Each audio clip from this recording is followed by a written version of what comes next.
आप सभी को राधे राधे। एक बार ऋषि दुर्वासा बरसाना आए। श्री राधा रानी अपनी सखियों संग बाल क्रीड़ा में मग्न थी।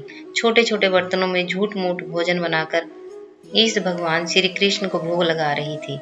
ऋषि को देखकर राधा रानी और सखियों ने संस्कारवश बड़े प्रेम से उनका स्वागत किया। उन्होंने ऋषि को प्रणाम किया और बैठने को कहा। ऋषि दुर्वासा भोली भाली छोटी छोटी कन्याओं के प्रेम से बड़े प्रसन्न हुए और उन्होंने जो आसन बिछाया था उस पर बैठ गए। जिन ऋषि की सेवा में त्रुटि के भय से त्रिलोकी कांपती है, वही ऋषि दुर्वासा की सेवा राधा रानी एवं सखियां भोलेपन से सहजता से कर रही हैं। ऋषि केवल उन्हें देखकर मुस्कुरा रहे हैं। सखियां कहती हैं, महाराज आपको पता है हमारी राधा ना बहुत अच्छे लड्डू बनाती है।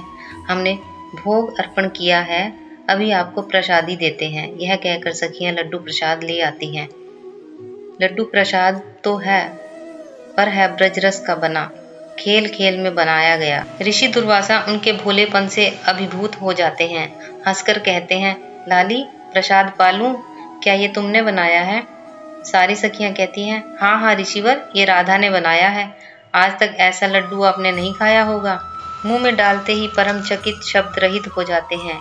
एक तो ब्रज रज का स्वाद, दूजा श्री राधा जी के हाथ का स्पर्श लड्डू, अमृत को फीका करे ऐसा स्वाद लड्डू का।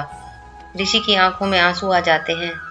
अत्यंत प्रसन्न हो वो राधा रानी को पास बुलाते हैं और बड़े प्रेम से उनके सिर पर हाथ रखकर उन्हें आशीर्वाद देते हैं। बेटी, आज से तुम अमृत हस्ता हुई। जगत की स्वामिनी है श्री जी, उनको किसी के आशीर्वाद की जरूरत नहीं, फिर भी देव मर्यादा से आशीर्वाद स्वीकार किया।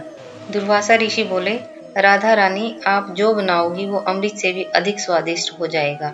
जो भी उस दिव्य प्रसाद को पाएगा उसके यश आयु में वृद्धि होगी, उस पर कोई विपत्ति नहीं आएगी, उसकी कीर्ति त्रिलोकी में होगी।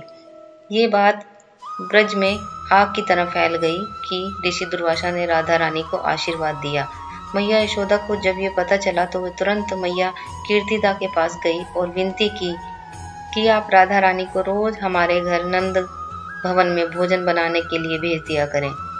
वे दुर्वासा ऋषि के आशीर्वाद से अमृत हस्ता हो गई हैं और कंस मेरे पुत्र कृष्ण के अनिष्ट के लिए हर रोज अनेक असुर भेजता है।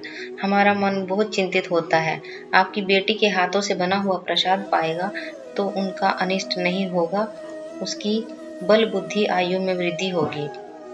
फिर कीर्तिजा मैया ने श्री राधा रानी जी से कहा, आप यशोदा मैया की इच्छा पूर्ति के लिए प्रतिदिन नंदगांव जाकर भोजन बनाया करो। उनकी आज्ञा पाकर श्री राधा रानी रोज कृष्ण के भोजन प्रसादी बनाने के लिए नंदगांव जाने लगी। सारे बोलो जय श्री कृष्णा।